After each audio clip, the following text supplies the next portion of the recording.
Heaven Hill's first release of Elijah Craig Barrel Proof Rye. Does it live up to the Elijah Craig Barrel Proof name? Let's find out.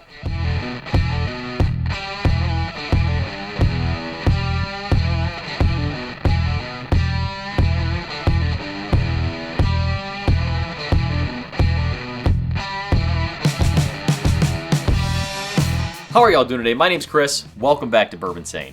Elijah Craig Barrel Proof Rye is here. Rye in general has been taking over the market in the last few years. Me personally, just as my drinking preferences, I've been dipping my toe more and more into rye consistently than I ever did before. And there's a reason. I mean, rye whiskey gives you an extra flavor, extra punch a lot of times, and I really like it. But the big question is, how is the first release from Elijah Craig Barrel Proof Rye?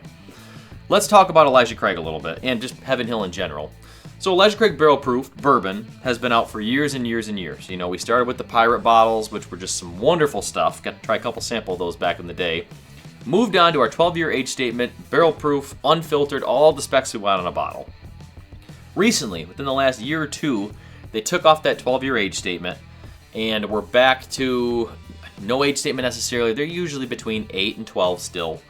And still unfiltered, still barrel proof. But proof has been a little bit lower on some batches and some releases. A little bit higher on others, and same with the age. I'm curious to see if that's going to happen with this Elijah Craig Rye. So this is the first release. So first release from Elijah Craig. I am actually a fan of their rye whiskey in general. Not something you think about when you think about Elijah Craig Rye. It's a spicier rye typically, but it is also more youthful. So I'm curious to see if it's going to be a different flavor profile coming in with the barrel proof. This release itself, 12 years, 3 months. That's crazy. I mean, we love a 12-year release. I'm hoping all these Elijah Craig Barrel Proof Ryes are going to stick around that 12-year just like the barrel proofs do. We're going to see. The biggest complaint I've seen about this online, on forums, is the proof. Only 108 proof. But for me, that's not a huge deal on rye whiskey usually because you're typically will still get extra punch, extra proof, and still great flavor that comes through. So we're going to find out. This is a 51% rye, 35% corn mash bill. So just a barely legal rye. Oh, I love the look at that, though. I mean, look at that color. That is just beautiful stuff. That was a nice hefty pour there, too. All right, let's go into this one, guys. In my glass, looks very dark. Very dark. Viscosity looks great as well. A lot of legs on this glass. A lot sticking to it. It's just very inviting, and honestly, I can get the whiff and the aroma coming off this Glen right now, just from swirling, you know.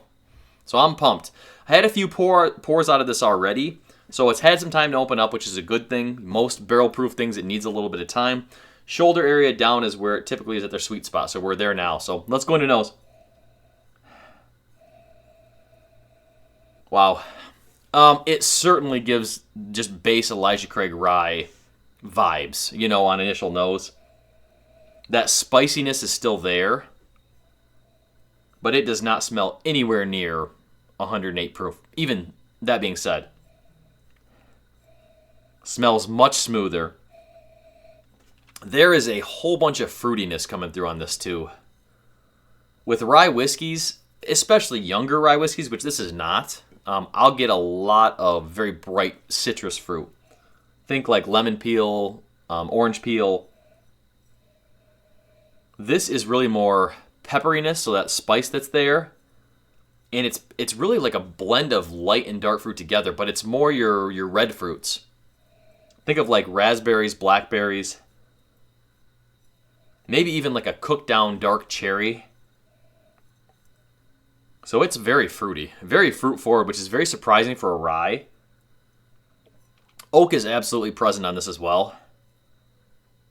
Most surprising part, though, is just the lack of punch as far as proof goes. I mean, it's not really a surprise, I guess, only 108 proof. But with rye whiskeys in general, almost no matter what the proof, you get that punch. You know, almost like a mid-nose punch, I'll call it. It's still got a sweet oak, though, that's in there. So let's go into the palate on this, guys. Cheers.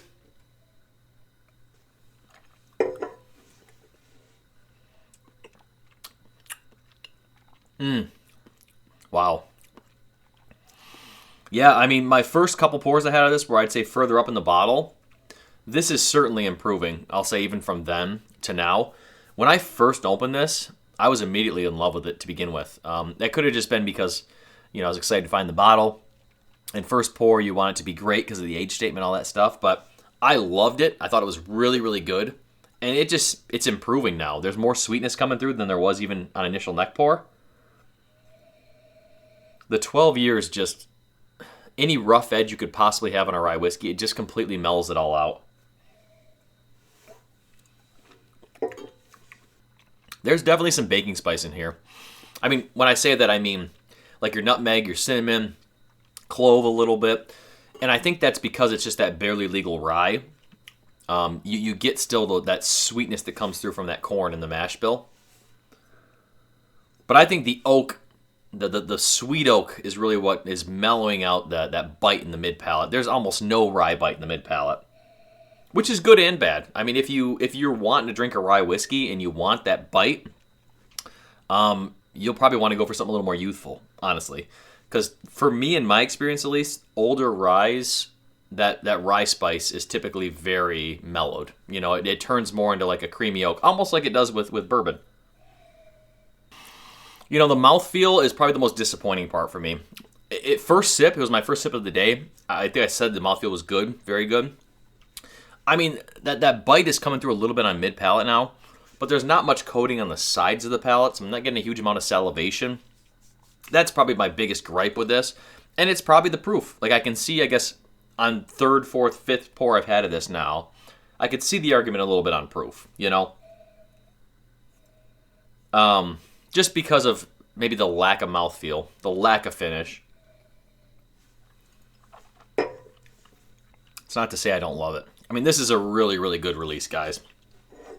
So much sweetness. Like, this is a bourbon drinker's rye because of the mellowed rye spice that comes through because of not only the proof, but also that age, the 12-year age statement plus.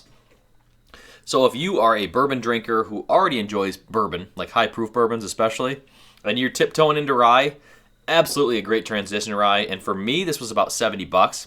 Find it at $70, pick up all day. All right, well, thank you guys so much for watching the review today. I want to hear your thoughts. If you guys had the latest release from Elijah Craig, their barrel proof rye, what do you think? How do you think it compares to some other ryes on the market, especially older ryes? I think I'm going to do a side-by-side with this with other ryes. I'd love to get my hands on the old Overholt 12. I've heard nothing but great things about that. If I could do that along with this rye, because that's also a 12-year, I believe, age statement, probably throw in the Sazerac Full Proof, too. Because that initial few pours of that, really good stuff, too. So I think we have a rye flight coming up. If you want to see that, let me know down in the comments. But appreciate y'all being here today. Thank you so much for watching. I love you guys. Stay insane.